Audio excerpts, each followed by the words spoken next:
नमस्कार, स्वागत है आपका एबीपी गंगा में। मैं हूं अवधेश। उत्तराखंड में बढ़ते कोरोना संक्रमण के चलते कोविड कर्फ्यू 1 जून तक बढ़ाया गया है। कोरोना के चलते 1 जून तक कोविड कर्फ्यू सख्ती के साथ जारी रहेगा। इसको लेकर एसओपी जारी कर दी गई है, जिसके तहत कोविड वैक्सीनेशन के लिए आवाजाही पर छूट रहेगी। हालांकि लोगों को वैक्सीनेशन का रजिस्ट्रेशन पुलिस को दिखाना होगा। इसके अलावा अगर बात करें कोविड कर्फ्यू के दौरान शादी समारोह की, तो सिर्फ 20 लोगों को ही परमिशन दी गई है और सभी लोगों को कोविड की आरटीपीसीआर की नेगेटिव रिपोर्ट लानी होगी। साथ ही शव यात्रा में भी सिर्फ 20 लोग ही शामिल होंगे। इसके अलावा सिनेमा हॉल, शॉपिंग मॉल, व्यापारिक प्रतिष्ठान, स्पोर्ट्स स्टेडियम बंद रहेंगे। शराब की दुकानें और बार भी अगले आदेश तक बंद रहेंगे। बाहर से उत्तराखंड आने वाले लोगों को 72 घंटे पुरानी आरटीपीसीआर की नेगेटिव रिपोर्ट दिखानी होगी। साथ ही उत्तराखंड में अपने पैतृक गांव में आने वाले लोगों को 7 दिन तक क्वारंटीन सेंटर में रहना होगा। और विनोद हमारे साथ जुड़ गए हैं। विनोद, जिस तरीके से ये गाइडलाइंस आई हैं, क्या क्या इसमें महत्वपूर्ण बातें हैं और क्या कुछ नए नियम भी हैं?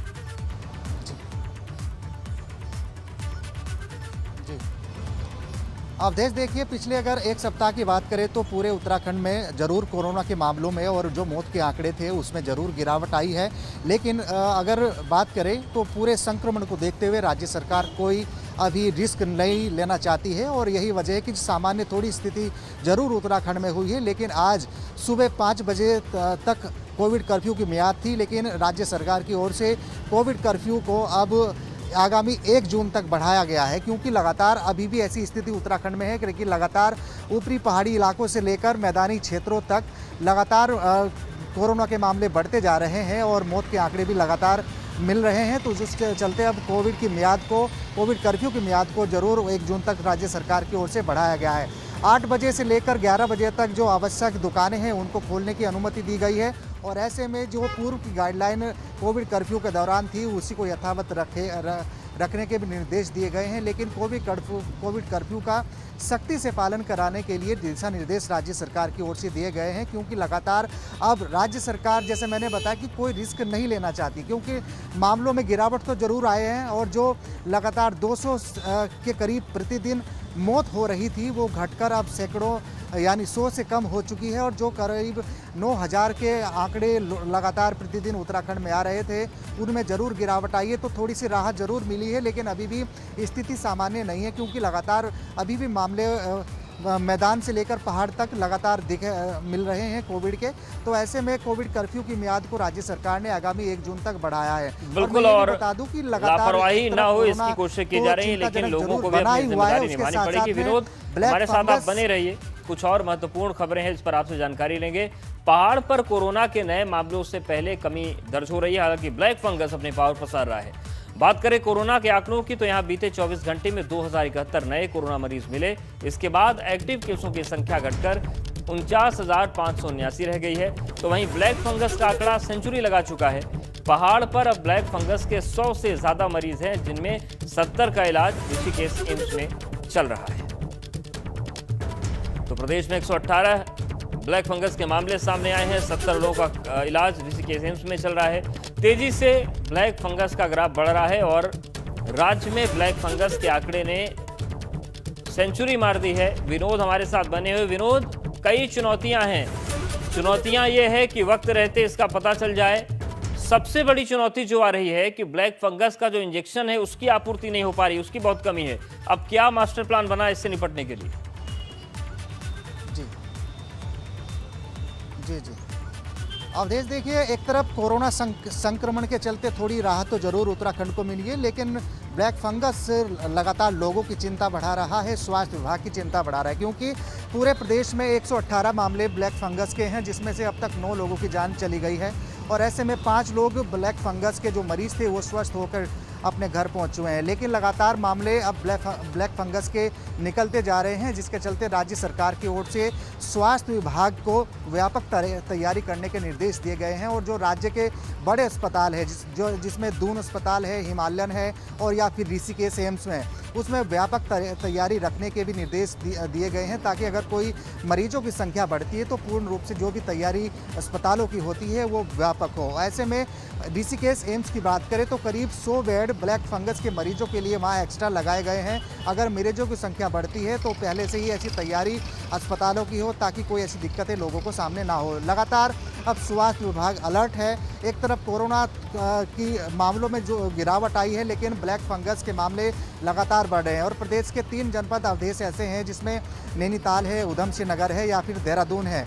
इसके अलावा प्रदेश जो ऊपरी पहाड़ी जनपद है उसमें भी ब्लैक फंगस के मामले निकलते जा रहे हैं। चिंता जरूर है कि चिंताजनक स्थिति जरूर पैदा कर रहे हैं, क्योंकि ब्लैक फंगस के साथ साथ अन्य राज्यों में वाइट फंगस हो या फिर तमाम अलग अलग जो भी स्थिति बन रही है उसको देखते हुए उत्तराखंड में अलर्ट कर दिया गया है और व्यापक तैयारी रखने के लिए जितने भी प्रदेश के बड़े अस्पताल हैं उनमें तैयारी रखने के लिए स्वास्थ्य विभाग की ओर से आदेश दिए गए हैं, ताकि कोई भी ऐसी दिक्कतें लोगों के सामने ना हो। क्योंकि अब कोविड के कारण तो सामान्य स्थिति होती जा रही है, लेकिन ब्लैक फंगस के मामले अब लगातार बढ़ रहे हैं और 118 पूरे प्रदेश के मामले हैं। 9 लोगों की अब तक जानें जा चुकी हैं और 5 लोग ब्लैक फंगस के जो मरीज थे वो स्वस्थ हो गए हैं। लेकिन चिंता इस बात की बिल्कुल चिंताएं हैं और व्यवस्थाओं को जल्द से जल्द संभालने की चुनौती भी है। शुक्रिया विनोद आपका जानकारी और अपडेट्स को देने के लिए। तो ब्लैक फंगस के मरीजों की संख्या में लगातार बढ़ोतरी हो रही है, जिसके चलते ऋषिकेश एम्स में विशेषज्ञ डॉक्टरों की 2 टीमें गठित की गई हैं। एम्स के डीन प्रोफेसर यूबी मिश्रा ने बताया कि वर्तमान में एम्स में म्यूकर माइकोसिस के 70 मरीज भर्ती हैं।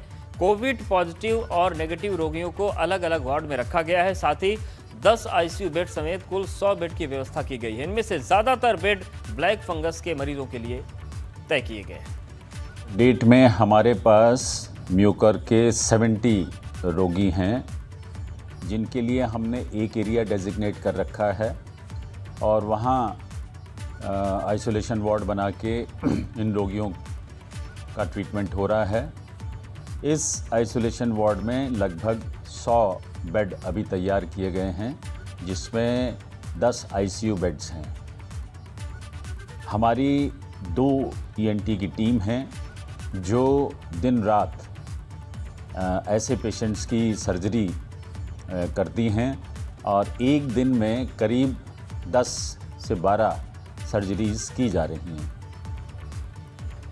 और बड़ी खबर हरिद्वार से है। कोरोना के मामलों में राहत आ रही है। जिले में कोरोना के मामलों में गिरावट हो रही है। 24 घंटे में 264 नए कोविड केस मिले हैं और 24 घंटे में 750 से ज्यादा लोग ठीक हुए। 7 लोगों की संक्रमण से मौत हुई है और जिले में कोरोना के 6700 एक्टिव केस इस वक्त हैं। तो हरिद्वार में अब राहत है और संक्रमण के आंकड़ों में गिरावट हो रही है।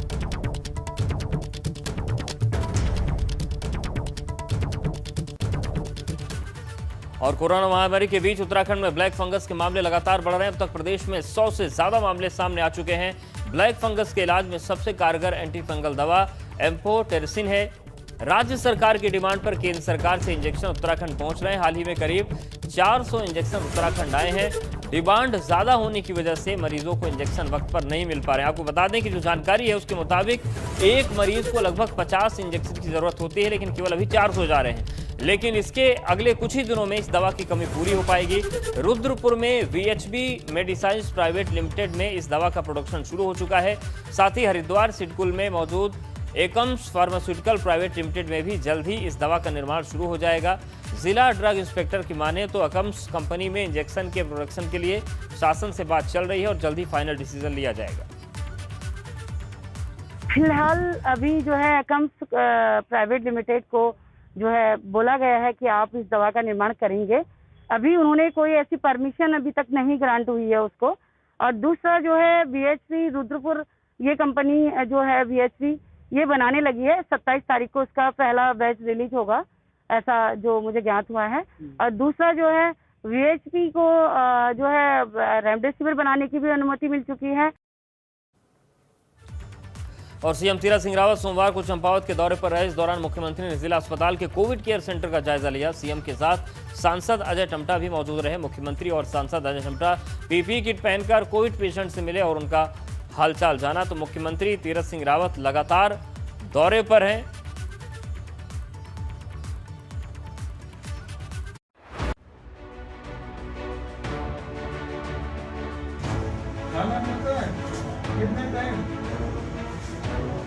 एक दौर था जब कोरोना की दूसरी लहर में उत्तराखंड में महामारी के आंकड़े परेशान करने वाले थे, लेकिन जब प्रदेश का मुखिया खुद पीपीई किट पहनकर इस तरह से स्वास्थ्य व्यवस्था का दौरा करने पहुंचे और कोरोना से जूझ रहे मरीजों का हालचाल जाने, उनकी हौसला अफजाई करे, तो मान लीजिए कि प्रदेश में कोरोना की उम्र ज्यादा नहीं रहने वाली है।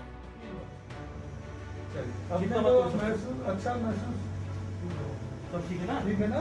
देखो आपकी चिंता करने के लिए माननीय मुख्यमंत्री जी ने कहा मैं खुद जाऊंगा। जल्दी ठीक है ना? सब बड़ा चला ठीक है, टेंशन नहीं करो, सब डॉक्टर लगी हमारी बहनें, देखो नर्स वर्स सब बहनें लगी हमारी। मुख्यमंत्री तीरथ सिंह रावत कोरोना काल में जिलों का दौरा कर रहे हैं। सीएम तीरथ सिंह रावत चंपावत पहुंचे। यहां सीएम ने जिला अस्पताल में स्वास्थ्य सेवाओं का जायजा लिया। जिला अस्पताल के कोविड केयर सेंटर में मुख्यमंत्री तीरथ सिंह रावत पीपीई किट पहने दिखाई दिए। सीएम के साथ सांसद अजय टमटा भी मौजूद रहे। दोनों ने कोविड पेशेंट से मुलाकात की और उनका हौसला बढ़ाया। आपके लिए आए हैं, दवाइयाँ समय में मिलती है, खाना मिलता है, कितने टाइम डॉक्टर आती है, सब समय पे कितने दिन में कितने बार आ जाते हैं? 3 बार। चलिए अब तो अच्छा महसूस सब ठीक है ना? ठीक है ना? देखो आपकी चिंता करने के लिए माननीय मुख्यमंत्री जी ने कहा मैं खुद जाऊंगा। माननीय मुख्यमंत्री जी आपके पास में है, माननीय सांसद साहब आपके पास में है।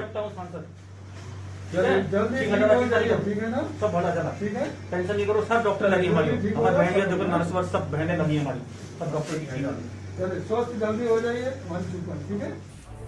सीएम तीरथ सिंह रावत के साथ अल्मोड़ा से भाजपा सांसद अजय टमटा भी मौजूद रहे। दोनों ही जनप्रतिनिधियों ने पीपीई किट पहनकर कोविड मरीजों की हर व्यवस्था का जायजा लिया। कोविड मरीजों का हाल जानने के साथ ही सीएम तीरथ सिंह रावत ने फ्रंटलाइन वर्कर्स की तारीफ की। सीएम ने डॉक्टरों और पैरामेडिकल स्टाफ के कामों की जमकर सराहना की। तो इस मेहनत के साथ में पीपीई किट पहन करके 2 घंटा 4 घंटा और पेशेंट के पॉजिटिव जो है उनके बीच में रहना, ये अपने आप में अहम है। और प्रोग्रेस उन्होंने बताई अपनी, तो मन को खुशी हुई, अच्छा लगा। जिला अस्पताल में कोविड केयर सेंटर में कोरोना संक्रमित मरीजों का हाल जानने के अलावा सीएम तीरथ सिंह रावत ने पार्टी कार्यकर्ताओं से भी मुलाकात की। मैं यदि कहूँ कोविड की दृष्टि से तो जो मन में संशय था वो सब दूर हो गया है प्रत्यक्ष देखने के बाद। कोविड सेंटर के अंदर पेशेंटों के पास भी गए, प्रत्यक्ष उनसे हमने खून जांच की और जो उन्होंने बताया कि 3 टाइम भोजन मिलता है, डॉक्टर नर्स सिस्टर 2-3 बार हमारे पास आते हैं। आपको बता दें कि सीएम बनने के बाद पहली बार तीरथ सिंह रावत चंपावत पहुंचे थे। लगातार मुख्यमंत्री कोरोना काल में एक्टिव हैं और इसकी रोकथाम के अलावा व्यवस्थाएं चुस्त दुरुस्त करने के लिए पूरी कोशिश में जुटे हुए हैं। Bureau report, ABP Ganga. और पूर्व सीएम त्रिवेंद्र सिंह रावत देहरादून के पवेलियन ग्राउंड में रक्तदान शिविर में शामिल हुए। यहां पर पूर्व सीएम की अपील पर बड़ी संख्या में युवा भी पवेलियन ग्राउंड में रक्तदान करने पहुंचे।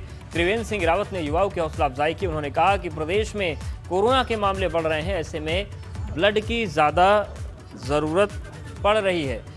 देहरादून में रक्त की कमी है, ऐसे लोगों को स्वेच्छा से रक्तदान करना चाहिए। सोशल मीडिया के जरिए उन्होंने इसकी अपील की थी, जिसका असर भी देखने को मिल रहा है। के बावजूद कल ये स्थिति बनी कि रक्त का देहरादून में अभाव हो गया, तो हमने कल शाम को ही ये तय किया कि कल सवेरे 10 बजे हम रक्तदान का कार्यक्रम का आयोजन करेंगे। और मुझे खुशी इस बात की है कि हमारे नौजवानों उसको अपने आप को उसके लिए समर्पित किया, आगे किया।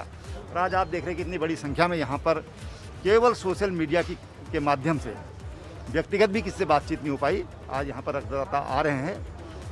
मुझे विश्वास है कि उत्तराखंड में रक्त का अभाव नहीं होगा।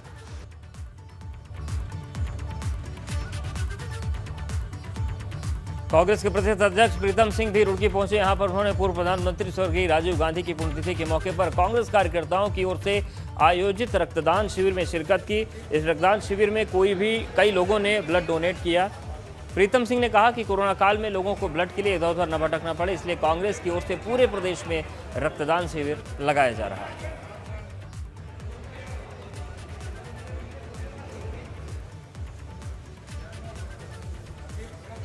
तो रक्तदान शिविर में कांग्रेस प्रदेश अध्यक्ष प्रीतम सिंह पहुंचे और कांग्रेस कार्यकर्ताओं ने रक्तदान शिविर हम सब के लिए जो है एक बहुत सुखद स्थिति है। मैं ये कह सकता हूँ कि वो अपने जो आंतरिक झगड़े थे उसमें व्यस्त रही, कोरोना की ओर कोई ध्यान नहीं दिया। और यहाँ पर वक्त एक छोटे से ब्रेक का है और देखिए सीधी तस्वीरें हम आपको दिखा रहे हैं वाराणसी की, जहां पर मुख्यमंत्री पहुंचे हैं। कुछ महत्वपूर्ण कार्यक्रम है, पहला वैक्सीनेशन का जायजा लेना और दूसरा जो ड्रोन सर्विस शुरू हो रही है, बड़ी महत्वपूर्ण ड्रोन सर्विस है ये, जिसमें सैनिटाइजेशन भी होगा, जिससे जन जागरूकता अभियान भी चलेगा और ज़रूरतमंदों को दवाइयाँ भी पहुँचाई जाएंगी। तो ये शिवपुर का शहरी सामुदायिक स्वास्थ्य केंद्र है जहाँ पर मुख्यमंत्री पहुँच गए हैं, वैक्सीनेशन का जायजा लेंगे और जो ड्रोन सर्विस है उसकी शुरुआत भी होगी। तो सीधी तस्वीरें हम आपको दिखा रहे हैं वाराणसी से, जहां पर मुख्यमंत्री आज दूसरे दिन मौजूद हैं और यहां के कार्यक्रम के बाद वो जाएंगे मिर्जापुर। तो इस वक्त सैनिटाइजेशन अभियान की शुरुआत भी करेंगे, वैक्सीनेशन का जायजा भी लेंगे। सीएम योगी के पूर्वांचल दौरे का दूसरा दिन है और आज दूसरे दिन मुख्यमंत्री वाराणसी में मौजूद हैं।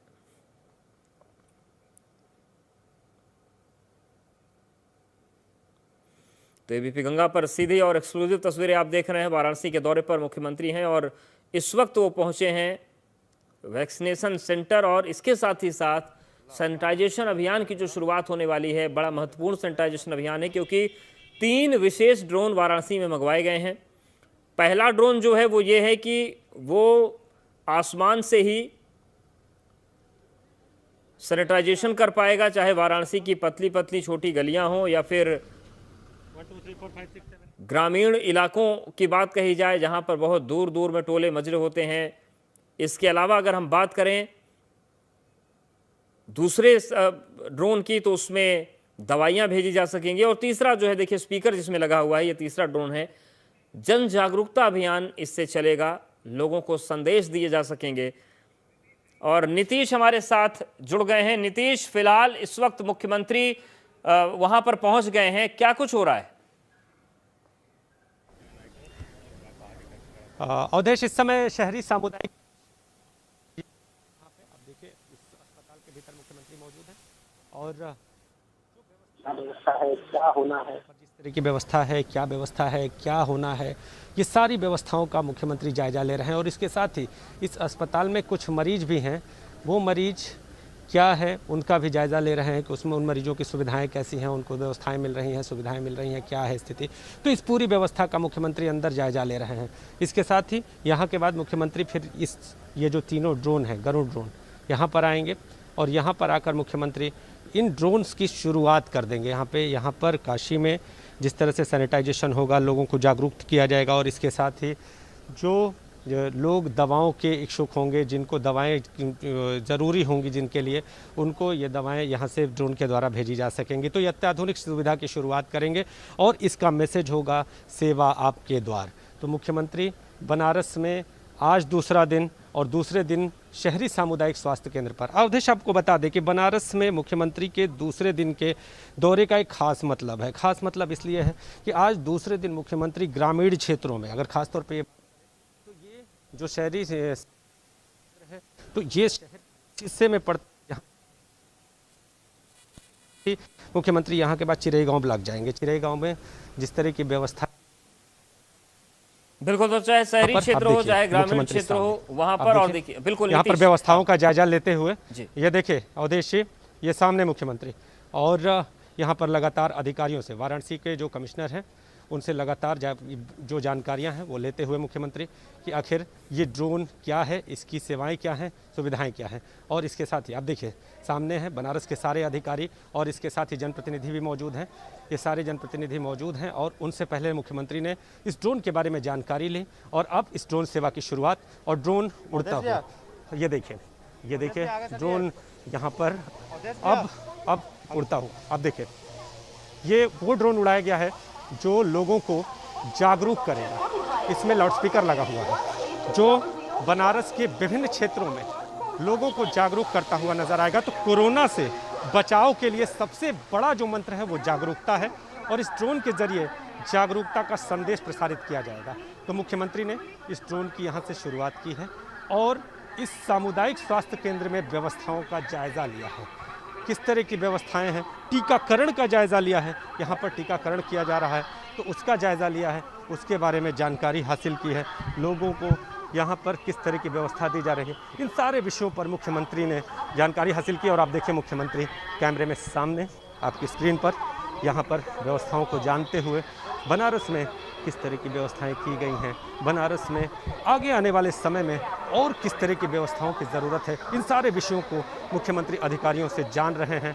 और आपको बताएं अवधेश कि कल जिस तरह से मुख्यमंत्री ने यहाँ पर कोविड और कोविड के साथ ब्लैक फंगस से जुड़े हुए इंतज़ामों का यहाँ पे निरीक्षण किया, उसका जायज़ा लिया और आज ग्रामीण क्षेत्र में किस तरह के इंतज़ाम है और ख़ास तौर पे वैक्सीनेशन और इसके साथ ही जो व्यवस्थाएं हैं उसमें ब्लैक फंगस और तीसरी लहर जो तैयारियां हैं उन सारे विषयों को लेकर मुख्यमंत्री आज यहां पर पहुंचे हैं। आज व्यवस्थाओं का जायज़ा लिया जा रहा है और आप देखें यहां पर किस तरह से ये देखिए ये से दूसरा ड्रोन भी यहाँ पर उड़ाया जा रहा है। आप देखें हम अपने कैमरामैन महोदय से कहेंगे कि वो थोड़ा सा नज़दीक आने का प्रयास करें। आप देखिए हम दिखा रहे हैं, ये देखिए ये सैनिटाइजेशन का ड्रोन है। ये देखिए ये सैनिटाइजेशन का ड्रोन है और इस सैनिटाइजेशन के ड्रोन से शहर में सैनिटाइजेशन की व्यवस्था है उसको धार दी जाएगी। तो मुख्यमंत्री यहाँ पर शुरुआत कर चुके हैं और शुरुआत करके अब मुख्यमंत्री आगे बढ़ते हुए इधर आप देखें अब यहाँ से मुख्यमंत्री रवाना होते हुए तो उद्देश्य बनारस में सारी व्यवस्थाओं को जानकर और इसके साथ ही व्यवस्थाएं आगे चाक चौबंद चुस्त दुरुस्त किस तरह से रहें, इन सारी चीज़ों का आश्वासन देकर और दूसरे दिन मुख्यमंत्री शहरी क्षेत्र के अलावा ग्रामीण क्षेत्र में व्यवस्थाओं का जायज़ा लेने निकले हैं। तो दौरा अहम इसलिए कि न सिर्फ शहरी क्षेत्र में व्यवस्थाएं चाक चौबंद हो बल्कि ग्रामीण क्षेत्र भी व्यवस्था से लैस हों। तो मुख्यमंत्री अब आगे बढ़ते हुए यहाँ के बाद चिरई गाँव ब्लॉक में वहाँ पर जो ग्रामीण क्षेत्रों में व्यवस्था की गई है, वैक्सीनेशन की व्यवस्था है और इसके साथ ही तीसरी लहर को लेकर किस तरह के इंतज़ाम है, CSC PSC में जो छोटे बच्चों को लेकर किस तरह की व्यवस्था की गई है, इन सारी व्यवस्थाओं का जायज़ा लेने के लिए आज मुख्यमंत्री ग्रामीण क्षेत्र के दौरे पर निकले हैं। अवधेशी बिल्कुल, तो ये तस्वीरें देखिए हमने आपको दिखाई कि मुख्यमंत्री पहुंचे, वहां पर ड्रोन का जायजा लिया। नीतीश लगातार आपको सीधी तस्वीरें दिखा रहे हैं और यहां से अब मुख्यमंत्री का काफिला निकल गया है चिरई गांव की तरफ। तो वाराणसी में दूसरा दिन है और वाराणसी के कार्यक्रम खत्म करने के बाद मुख्यमंत्री मिर्जापुर रवाना होंगे। तो PSC शिवपुर में ड्रोन सुविधा की CM ने शुरुआत कर दी है। 3 महत्वपूर्ण ड्रोन हैं जिनकी अलग अलग भूमिका है। एक सैनिटाइजेशन के लिए है, एक जन जागरूकता के लिए है और एक दवाइयां घर तक पहुंचाने के लिए है, पैम्पलेट बांटने के लिए है। और अस्पताल की व्यवस्था का मुख्यमंत्री ने जायजा लिया। टीकाकरण का भी CM योगी ने निरीक्षण किया और अब ग्रामीण क्षेत्र का क्या हाल है ये देखने के लिए मुख्यमंत्री यहां से रवाना हो गए। PSC शिवपुर में ड्रोन सुविधा की CM ने शुरुआत कर दी है और अब थोड़ी देर के बाद वो मिर्जापुर के लिए भी रवाना होंगे वाराणसी का दौरा खत्म होने के बाद।